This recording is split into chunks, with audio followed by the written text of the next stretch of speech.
A story of an uncle and his nephew beginning a tour that involved thousands of miles, 4 DGPT stops, 3 majors, way too much gas station pizza, and a disc golf channel. It's Swiss Cheese, the one with all the holes in his game, alongside me, the one who doesn't, Jefferson, and we're both with the disc golf world. We will be recapping an epic 3-month voyage where my nephew and I, along with a 2011 Town and Country minivan with a tire that leaked every day, put life on hold to follow a disc golf pro tour and make content along the way. In this series, we will chronicle the different DGPT stops en route, the insane courses we were able to throw, food, fans, and pros we encountered, the beauty we witnessed, and all the hilarious stories that only tour life can bring. Thanks for taking the time to watch. If you are not subscribed, make sure to do so. If there's anything you guys want us to cover moving forward or questions you might want answered, make sure to comment below. In this episode, we will discuss the first leg of the Disc Golf World Tour. The only way to begin this was the dream that many of you may have considered yourself at some point while on the course with your boys or gals on the card, where the vibes are just right and there's not a care in the world. You think to yourself, how cool would it be to take this on the road and experience all the disc golf and whatever else the world can provide on a road trip with some of the closest people in your life, only for the round to wrap up and life hits you right back in the mouth, only to find yourself concerned with work, family, and all the priorities that it brings. My nephew and I were no different, always talking on the course, the same as you expect with a naive 17-year-old who wanted to experience everything disc golf could offer. Taking him to his first Worlds in 2019 as a graduation gift not only confirmed this kid's desire to be part of disc golf for his future, but unexpectedly the excitement of the event and helping him make his content gave me the same bug. But it was years later while we were on a road trip to Emporia for Worlds where Jefferson laid out a plan to follow the pro tour. And with the confidence and bravado that only comes from a 20-year-old, take over the disc golf world. Hence, the idea was born. And with it, the plan to follow the DGPT after his college graduation. The nephew had it easy, just needing to graduate, get some scratch together, convince his pops to lend him his cherished Town and Country, and show up. I, on the other hand, who was old enough to throw MP40, had all the complications that life can carry. A wife who just entered school for a career change, mortgage, bills, and work that admittedly had me burned out. Even though the timing couldn't be worse and there were far more reasons to stay than go, my heart felt if it wasn't now, it would never be. With the support and blessing from my incredible wife, I began to make the arrangements for the tour. Had a very understanding boss who allowed me to hit a leave despite both of us knowing I was never going to return, got everything together that we needed to live in a van, created This Week in Disc Golf, and grew the channel to hit the ground running once the tour started. Apart from that, the only thing planned were the tournament stops we were going to attend. Nothing booked. No routes scheduled, no must-stop courses to hit, just the open road and the mindset to attack what needed to be done that day. The first step was to leave southern Wisconsin and make our way to Milford, Michigan for the Discraft Great Lakes Open at Toboggan. With all the excitement and nerves of what is ahead of us, we get an email from DGPT for a kick in the gut right from the start. Sorry for the interruption of your typically scheduled Swiss monologue, but before we go into more detail, let me set the background of what already happened. dagow was the start of the tour with Swiss, but I had already been on the road. And even before that, we flew out to Las Vegas to be at LVC, because how can we call ourselves the #1 source for disc golf news and not be at the first event of the year? That would just be crazy. Later, I went on a side mission to caddy for Drew Gibson at Champions Cup and had the opportunity to stay in an Airbnb with a few pros. I took the van out for a spin ride with newbie Noah at the Dynamic Disc Open, which is when the DGPT started giving us media passes that allowed us behind the lines access at every event. However, the important part was getting in for free. In exchange, we had to put a 30-second ad in Disc Golf World videos that most of you remember seeing in Twig, and after the DDO, the weekend wrap-up was born, adding another weekly video to the channel. We really needed something popular too, because we tried practice round videos, our own coverage, even giving away discs, but nothing was working. Except for those damn titles. Now back to the email. The DGPT weren't too pleased with some of our choice of titles and called us out for not using their full ad, even threatening to pull our media passes in the email. To be fair, we did push that envelope about as far as we could, mostly for your viewing's sake though. In 5 short hours, we arrived in Michigan with the understanding we would try our best to accommodate the DGPT, but if it didn't work, we would continue the tour and buy tickets if need be. Responded to the email and said f it and tossed a course. For those who haven't hit some of Michigan courses, every course that I've been able to throw on their park properties has been awesome.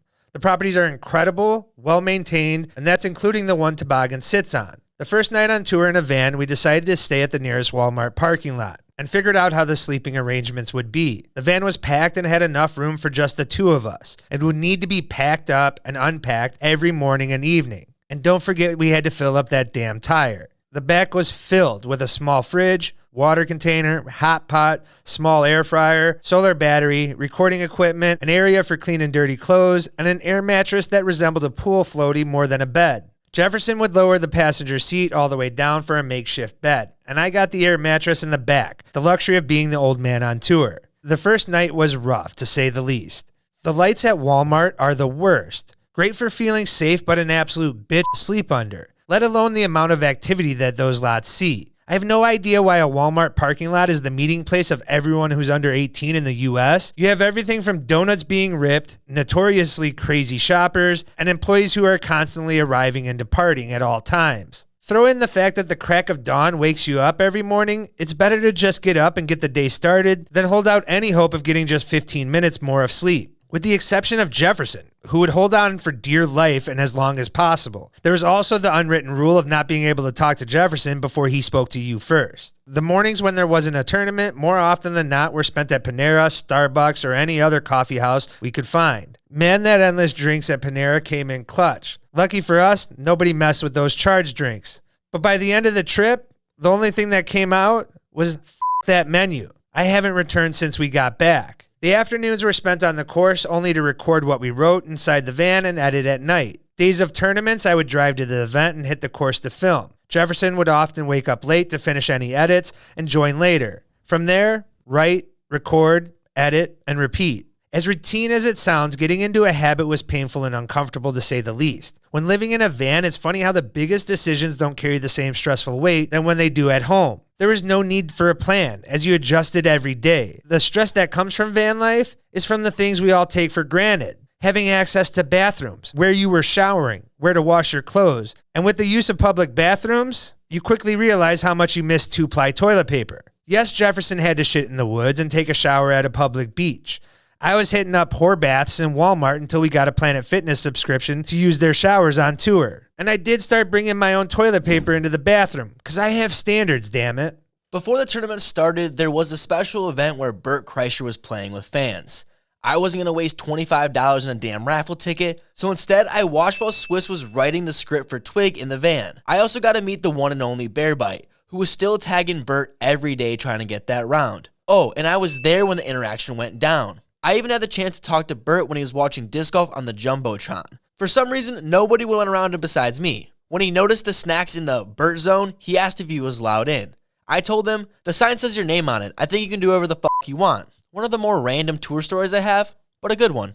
This was the first time we attended dagow, but with the same TD as Ledgestone, which we attend every year, I expected it to be similar to Eureka. You enter the event with a fly mart, a separate area for food, a VIP tent area with Costco snacks, and another normie watch area. When you stand on hole 1, you begin to see the hills you'll be climbing up and down the entire way. This course is definitely a more hole post viewing for most fans than following multiple cards throughout an entire day. Those hills get everyone's ass tired. They are no joke and happen on every hole, but the course is beautiful. The fans at the event were some of the most passionate and fervent purchasers of every Discraft Daily release. I'm talking lines early and every day in anticipation of that disc's release, even through the rain. The only other stop that came close to that is what I witnessed at LVC in those Sexton Firebirds. Day 1, Jefferson and I found ourselves on top of hole 9 where we shouldn't have been, as close to the players as possible to get the best cuts before we got yelled at. And when I say close, I mean we could smell AB's Axe body spray close.